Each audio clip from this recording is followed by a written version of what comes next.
lagi fotografer dah.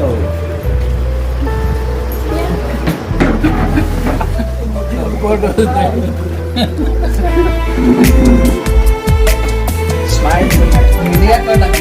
Smile boleh. Smile naik. Smile boleh.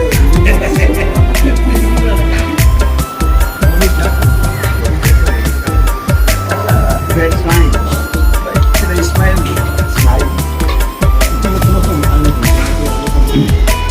না রিতার phone করেন হ্যাঁ কত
किंवा झम झम शब्दकारी करतार स्वरूप होती आदि मोर भाववाणी कर शक्ति थाए और समस्त निपुणत्व और समस्त ज्ञान में पारदर्शी होता है पुणी पर्वत को स्थानांतर करने निमंते मोर संपूर्ण विश्वास थाए किंतु मोर प्रेम न थाए तेरे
विभिन्न माध्यम प्रार्थना हेब मध्यस्थ भाव आम पढ़ार कथा अच्छी कितु ये समय सामूहिक भाव आम 5 मिनिट समस्ते निज निज को निजर परिवार को यही मंडली को आम परिश्रम करुवा प्रभु दास दासी प्रत्येक पुणी उत्कल बाप्टिस्ट मंडलिक सम्मेलन प्रत्येक मंडली पाई समस्ते आमे सामूहिक भाव टिके प्रार्थना करबा तापरे व्यक्तिगत भाव जो मान को अनुरोध करबी प्रार्थना करबा पाई आ से माने मोर अनुरोध रक्षा करी प्रार्थना रे बढ़ई नेबे आसंतु आमे प्रार्थना से विश्व निष्फल हेबो एहा नहे प्रभु तुम सेवा करिया लोक मान को प्रभु आबे तुम नाम सकासे যত্ন ছেড়ে হেবা পায় এবং তোমার চোখে প্রস্তুত হেবা পায় তুমি এই আশীর্বাদ সেনাকে প্রদান করো মণ্ডলীর প্রত্যেক পরিবারকে তুমি আশীর্বাদ করো মণ্ডলীকে শক্তি কন্যাকে তুমি প্রস্তুত করো দিবারাত্র মণ্ডলী জীবন তোমার তুরি শব্দর অপেক্ষায় রহি তুরি বাজিবাবে মণ্ডলী শূন্য মণ্ডলীকে দিতে হবে এই অনুগ্রহ মণ্ডলী পাই তুমি প্রদান করো আজ যেতে আমি যুদ্ধর দিনে প্রভু প্রত্যেক মণ্ডলী তোমার পায় যুদ্ধর মোকাবিলা করিবে পায় आत्मिक सचेतन आत्मिक बड़ शक्ति प्रत्येक मंडली प्रत्येक दास मान को दे प्रस्तुत जीवन काटिबा को दियो सकल नहीं तमे ग्रहण करी आमानक प्रत्येक में आशीर्वाद करो बोली मंगलमय प्रभु यीशु के नाम रे प्रार्थना करी पिता आमेन ए मंडली भाई एवं समय भाई मंडली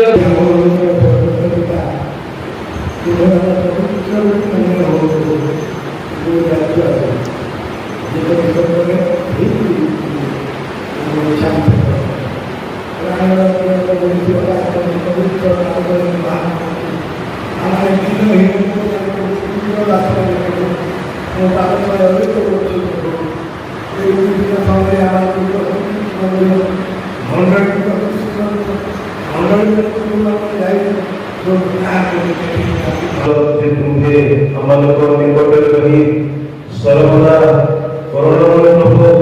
अपना बल द्वारा शक्ति द्वारा सुरक्षा प्रदान करी हमच तुमको धन्यवाद करूँ करुणामय स्वर्गीय पिता आम पुत्र मैंने आज मंडली एकत्रित हो मंडली पुत्र मान आज हे प्रभु ग्रहण करी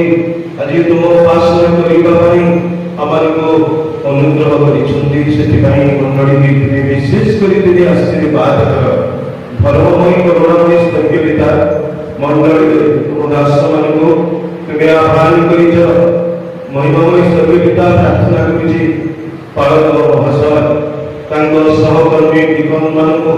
संपादक मान को कोषाध्यक्ष मान को अनेक सकल पवित्र मंगल तुम्हारे महत् नाम धन्यवाद सुंदर प्रकाश मंडली कलामान को तुम्हें देखवान को तुम्हारी पवित्र सानिध्य पुत्र दास सुनने एकत्र प्रार्थना करी আমার তোমাদের সুমন চিন্তা নেই অনেক মণ্ডলী অনেক হে প্রভু তুমি দয়া করো আমাকে শরণ করিও ধন্যবাদ অবশিষ্ট সময়ে তোমার দয়া আমার প্রতি রহিবা পর্যন্ত আমার প্রাণ রক্ষা পর্যন্ত আমি যেমন সুসমাচারে আউরি অগ্রাত করতে পারিবা এতে আমাকে বলবান করো বলে প্রার্থনা তুমি আমার সঙ্গে বলে প্রার্থনা করছি আজ ধরে আমার মধ্যে তোমার দাস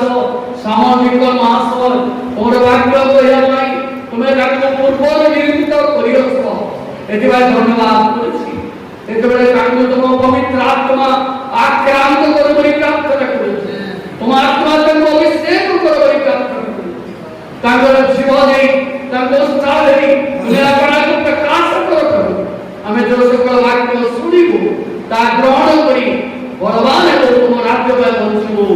অনুগ্রহ কর তোমার দাস পত্র তুল্য ব্যবহার করে গৌরান্বিত দেব মঙ্গলময় প্রভু যিশু নামে করি আমেন বাক্য পরিবেশন করিবা পাই শক্তি দেবে এথিপাই মই অনুরোধ করিবি আমার জগৎ আন্ধ্রাবাসী ଆଉ ପ୍ରଭୁଙ୍କ ଦର୍ଶନ ପାଇଁ ସେ ପ୍ରାର୍ଥନା କରିବେ ସେ ଯେଭଳି ପ୍ରଭୁଙ୍କ ଆତ୍ମାଙ୍କ ସହଭାଗିତାରେ ସେ ବାକ୍ୟ ପରିବେଷଣ କରିବେ ପ୍ରଭୁ ତାଙ୍କୁ ସାହାଯ୍ୟ କରିବେ ତେଣୁ ତାଙ୍କ ପାଇଁ ପ୍ରଭୁଙ୍କ ଠାରେ ପ୍ରାର୍ଥନା କରିବା ପ୍ରାଣର ପ୍ରିୟତମ ସର୍ବସ୍ୱ ପିତା ତବ ଆଶ୍ଚର୍ଯ୍ୟ ପରାକ୍ରମରେ ଆପଣ ଧନ୍ୟବାଦ କରୁଛୁ ତବ ଗୌରବର ପ୍ରଶଂସା କରୁଛୁ ପ୍ରିୟ ପ୍ରଭୁ ଆଜି ଆମର ସୁନ୍ଦର ସମୟ ଦେବ ସାଙ୍ଗ ମଙ୍ଗଳ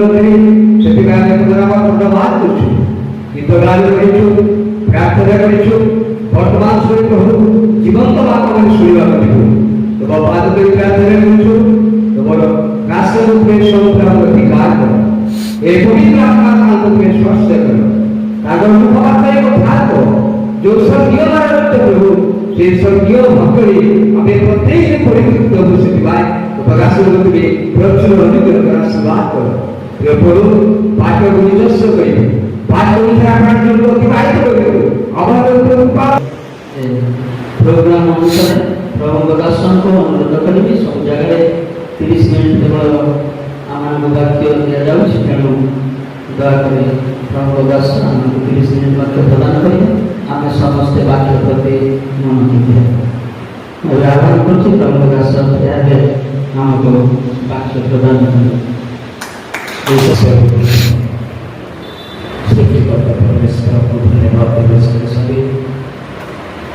आज सेवक सेविका मान प्रार्थना आयोजित होता शताब्दी अनुचित एकत्रित समस्त प्रभु दासी मंडल मुख्य कर्मकर्ता जीशुख्रीष्ट नाम नमस्कार आज जहाँकि एक उत्तम कार्य आपण मैंने सम्मेलन प्रत्येक शाखा मंडली राज्य जिला भारतवर्ष प्रार्थना करने सुंदर मन आपते तेणु प्रभु आप आशीर्वाद करते प्रभु गौरवान्वित हूँ प्रार्थना कर आवश्यक विषय पाउल से तिमोथी को लिखती उपासना विधि मंडल उपासना विधि से प्रकाश करती कहा निमंते प्रार्थना किंतु ताहा मोर आलोचना विषय नहीं मु किए जे आपण सम्मुखरे वाक्य कहबी जेते को आपण माने एटा अछंती मु एक बाहर अटे तेरे प्रभु से कथा कहतु विशेष धन्यवाद देवी आमानकर लिमा प्रचारक महाशय को मते कहले आज्ञा नथिला आपण वाक्य कहतु ताकू सीधा सड़क कहली महारथी मानक सहित मु किए जो माने की वाक्य वीर माने जो माने की समस्त विषय पुंखानुपुंख भाव में जानती आ मु कोन वाक्य कहली से कहले नहीं बालक नते टिप्पण कहबा बात तथापि मु समदेली आपण माने समस्त विषय जानछथि किंतु एक क्षुद्र आ जहा आ वाक्य प्रकाश करिबो समस्त बुझी बुझी नेबे मोर विश्वास अछि आ वर्तमान आमे एक विशिष्ट पर्व अछि से पर्व कोन स्वर्गर बीती जाइछि पेंटिकस पर्व अछि पेंटिकस पर्व रो महत्व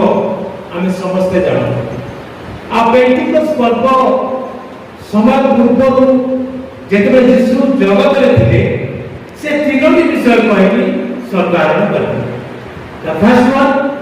से कहले मु जाउछि तुम मान निकट को सहायकारी प्रेरण करबी माने यीशु करे शेष कथा जेतबे से पृथ्वी को परित्याग करी स्वर्गारोहण करछंती से कहउछंती मु जाउछि तुम मान को पाए एक प्रेरण करबी किए साहाय्यकारी सर्वदा तुम मान को पाखरे रहइबो पवित्र द्वितीय कथा से कहले तुम मैंने जाओ समस्त मानव जाति निकट में सुसमाचार घोषणा करो द्वितीय कथा जहाँ की वर्तमान प्रचलित अछि शिष्य माने करे तापर आपण माने करछन तेणु ए विषय चिंता करबा तृतीय विषय है जाऊँगी पुनर्बार आसी तेणु ए जो यीशु ख्रीष्ट द्वितीय आगमन विषय आम प्रकाश कर जाइछंती से विषय सफल हेबा पाई तार संपर्क सुसमाचार कोन अछि हम चिंता करबा से सुसमाचार सहित ख्रीष्टकर आगमन विषय कोन हम अल्प समय चिंता करबा आसंतु पर प्रार्थना करबा और हमारे वाक्य भीतर जीवा वाक्य रूपी परमेश्वर तुमको धन्यवाद देउछु प्रभु तुम लोकमान सम्मुखरे दीनदास को व्यवहार करूछु धन्यवाद देउछु प्रभु तुम मुखर कृष्ण वाक्य ମୁଁ କିଏ ପ୍ରଭୁ ପ୍ରକାଶ କରିବି? ମୋର ଏପରି କୌଣସି ଶକ୍ତି, ବଳ, ଜ୍ଞାନ, ବୁଦ୍ଧି, ବିବେକ ନାହିଁ ପ୍ରଭୁ। ମୋର ଉତ୍ତର ସେ ପବିତ୍ର ଆତ୍ମା ମୋତେ ପ୍ରଭୁ ଅଭିଷେକ କର, ଯେପରି ମୁଁ ଲୋକମାନଙ୍କ ସମ୍ମୁଖରେ ତୁମରି ବାକ୍ୟ କହିବି, ଆମେ ବୁଝିପାରିବୁ, ହୃଦୟରେ ଧାରଣ କରିପାରିବୁ, ତୁମ ରାଜ୍ୟ ପାଇଁ ପ୍ରସ୍ତୁତ ହୃଦୟ ଆଣିବ। ଏବେ ଯେତେକ ତୁମର ସେବକ ସେବିକାମାନେ ଅଛନ୍ତି ପ୍ରତ୍ୟେକଙ୍କୁ ପ୍ରଭୁ ତୁମ ରାଜ୍ୟ ପାଇଁ ବ୍ୟବହାର କରୁଛ, ଧନ୍ୟବାଦ ଦେଉଛି। ଆହୁରି ଆହୁରି ଏହି ସଙ୍କଟ ଦିନମାନଙ୍କରେ ବ୍ୟବହାର କରି ତୁମେ ଗୌରବାନ୍ୱିତ ପ୍ରଭୁ ଯୀଶୁଙ୍କ ନାମରେ ମାଗୁଅଛି, ଆମେନ୍। ଆଉ ପ୍ରିୟ ପ୍ରଭୁଙ୍କ ଦାସ ଦାସୀମାନେ, ଯୀଶୁ ଖ୍ରୀଷ୍ଟ ଯେତେବେଳେ ସେ ସ୍ୱର୍ଗାରୋହଣ କରୁଛନ୍ତି, ତାର ମାର୍କ 16:15 ଅଧ୍ୟାୟରେ ସେ କହନ୍ତି, 16-15 ପଦରେ ସେ କଣ କହନ୍ତି? ପୁଣି ଯୀଶୁ ସେମାନଙ୍କୁ କହିଲେ, ତୁମ୍ଭେମାନେ ସମୁଦାୟ ଜଗତକୁ ଯାଇ ସମସ୍ତ ମାନବ ଜାତି ନିକଟରେ ସୁସମାଚାର ଘୋଷଣା କର। ତାପରେ 16 ପଦରେ ଯେ ବିଶ୍ୱାସ କରିବ ସେ ପରିତ୍ରାଣ ପ୍ରାପ୍ତ ହେବ, ଯେ ବିଶ୍ୱାସ କରିବ ନାହିଁ ସେ ଦଣ୍ଡର ପାଇବ। ତାପରେ ଯୀଶୁ ଖ୍ରୀଷ୍ଟ ଏ କଥା କହିଲା ପରେ ସେ ଲୁକ ଲିଖିତ ସୁସମାଚାର ଗୋଟେ କଥା କହନ୍ତି ତାର 24:47ରେ, ପୁଣି ଜେରୁସାଲେମରୁ ଆରମ୍ଭ କରି ସମସ୍ତ ଜାତିଙ୍କ ନିକଟରେ ତାହାଙ୍କ ନାମରେ ପାପ କ୍ଷମା ନିମନ୍ତେ ମନ ପରିବର୍ତ୍ତନର ପ୍ରସଙ୍ଗ ଘୋଷଣା କରାଯିବ। এই দুইটি বিষয় যিশু খ্রিস্ট যেତେବେଳେ କହିଲେ ତୁମେ ଯାଅ ଆଉ ଘୋଷଣା କର, କିନ୍ତୁ ଘୋଷଣା ପରେ ଏପରି ଯୀଶୁ ଖ୍ରୀଷ୍ଟ କହିଲେ ଛାଡ଼ି ଯାଇନାହାନ୍ତି। 48 ପଦରେ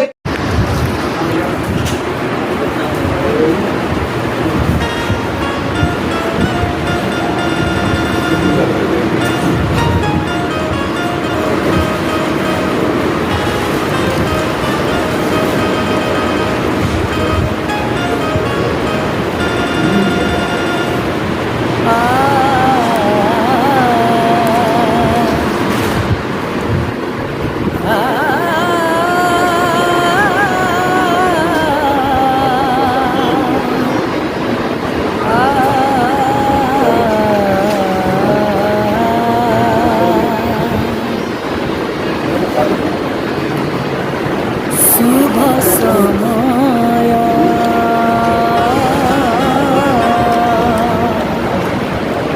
আসিবরে